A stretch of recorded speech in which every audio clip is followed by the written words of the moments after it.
I want to start the show by first of all saying that, for those of you who may ask yourselves, if you don't know who I am, why am I talking on this topic? Because, not everyone may know who I am, even though I have a strong idea that if you do click on this channel, you might, be acquainted. But if not, I'm one of the forefathers of the new Afro House, so-called Afro House sound, as in, the sound that has been going on for the past 20-something years now. And I believe I have the authority to speak on the topic and give my reading of what that history is. Looking at, different phases, which I have noted here on this piece of paper. Because, first and foremost, before I even start talking about the history, I need to debunk a little bit some of the things that have been said about Afro House. And, the narrative nowadays, because there's a lot of new journalists, established journalists that have decided to just go for the, for the clicks. They're speaking factual things in their reviews, but they're lacking quite a lot of intellectual honesty as far as how they talk about Afro House and who they refer to as being, the key players of the sound. That's not because I look at myself as a key player of the sound, because I am one of them, but also because so many are being dismissed just because there are new guys who have, bloomed and evolved to become more remarkable, or maybe not. Some of them not necessarily always new. Some of them, are from the same time I came up with, but they are the main talk and conversation. And I think that ultimately, that's great, but one has to remember that, this whole movement cannot have been made by just one person only. It's impossible. It doesn't exist, and it needs to be clarified. And obviously, there is this narrative that's going on right now, which is a bit weird to me.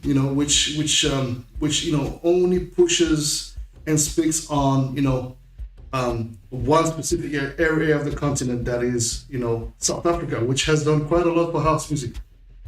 And we cannot take that away from South Africa. Like, South Africans have managed to make their country the most important place for house music in general, right? So that can never be taken away. House, deep house, etc. Afro House, in that particular matter, however, has never really been predominant in South Africa. It has been there, it has been always part of the culture because, it's drums-oriented music, right? But it's not. It's always been more of a deep house and soulful house kind of industry and that obviously, in my personal lecture and observation and participation to that history, because you see, this is the thing, people tend to forget at a certain point, even though it's not the case now, but at a certain point, when I started, my sound influenced massively the industry in SA at a certain point, early 2000s. And so, and big shout out to Oshunlade, actually, it was through the song Bria's Offering that he had released on Yoruba Records that, that compilation was The Soul Heaven. Him and DJ Spen mixed two CDs. DJ Spen, I think, mixed CD 1 and Oshunlade mixed the CD 2. And the opening track for the CD 2 was my song, Bria's Offering. So that CD at the time really, took over. And then there was a remix I did for Abika Soul, Baila Mi Gente, which also was a massive tune in South Africa. And so these were very important times because it was Manu, Frank Roger, Charisma, yours truly, Boddhi Satva, Rocco, of course, Rodamal, Manu, Rocco, Francois A. Who else? Man, obviously Ralph Gum. We cannot, forget Ralph Gum, even though his sound was more and has always been more soulful. but always incorporating the sounds, the Afrocentric rhythms, etc. I would say that much as, Afrotech is predominant now in the game, in the industry, and globally, it's taking over, and everybody's really embracing the sound, and that's amazing. I mean, big shout out to, the likes of Coffee or Jeff, Vanko, and many others, and some of the bigger names as well who have embraced the sound. That is really encouraging for the industry, for the sound and the culture. But the problem is that Afrotech, which is the sound that they are playing predominantly, is part of Afro House, right? So it's like you have house music, then you have deep house, soulful house, tech house, etc. You understand? There's different genres within the genre. Just like you have spiritual Afro deep, whatever. People come with different names, But to not confuse, we keep it Afro House. But here, I just want to be a little bit more refined with the kind of understanding we have of what it means and how the story is being told and reformatted to match, in my personal opinion, a certain narrative, which I wish to fight with the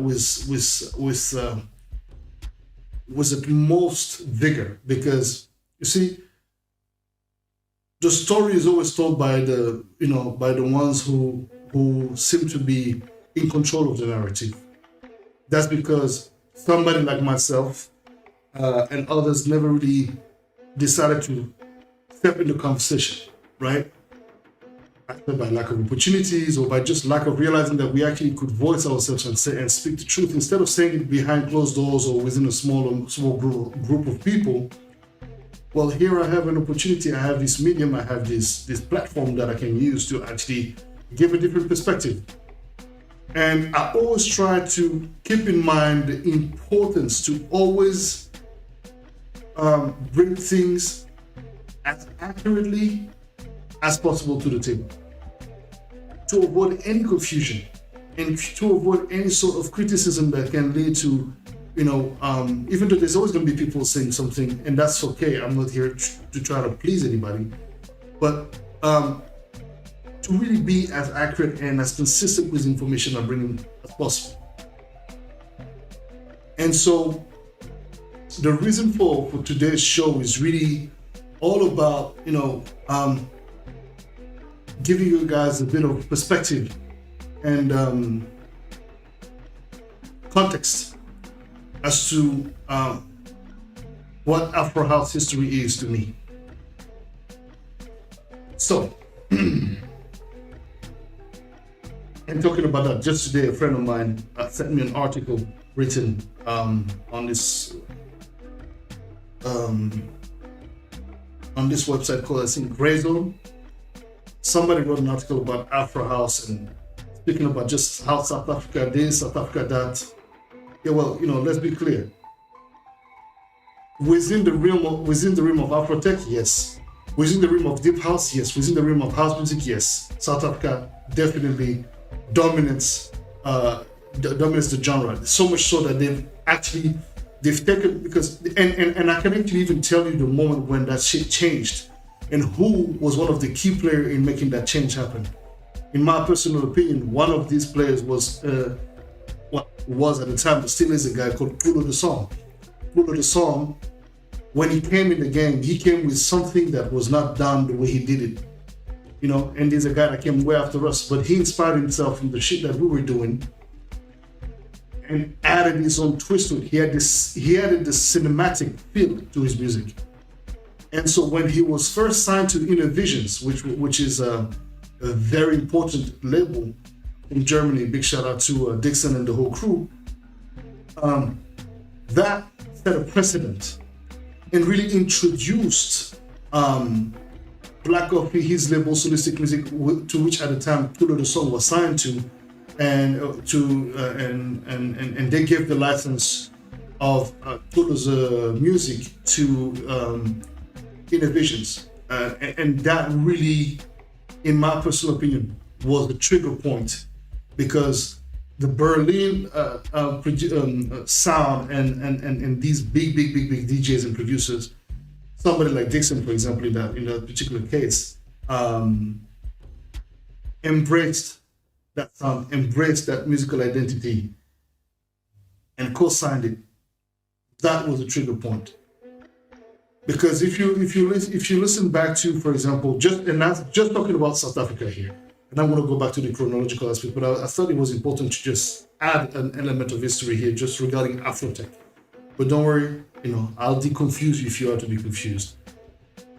If you listen back to, for example, Black Coffee's music when it started, it was very soulful, but there was always this African element to the music, but it was very, very soulful. When he started with his band Shana, the group that he had, and then went solo, like there was really this strong sense of melodies, and he's always been a guy that was into melodies. I remember even when I was visiting his house back many years ago, during one of my trips to SA, him and Zilikazi wa Africa had booked me for his homebrewed album release. You could already tell, like, Coffee really also had that very, distinct sound, and the way he was approaching the melodies and the arrangements was very unique as well. But he came at it from I would say very similar to me in the sense of the melodies and more musical, I would say. But the minimalistic approach came along the way, because obviously it's club music, so you're creating versions, and obviously the sound evolves, right? So you're not going to be stuck to one specific identity. Then you start creating formats that eventually will be touching the dance floors worldwide, as the formats gets to evolve. But I just wanted to add this element, because I think it is important just to bring context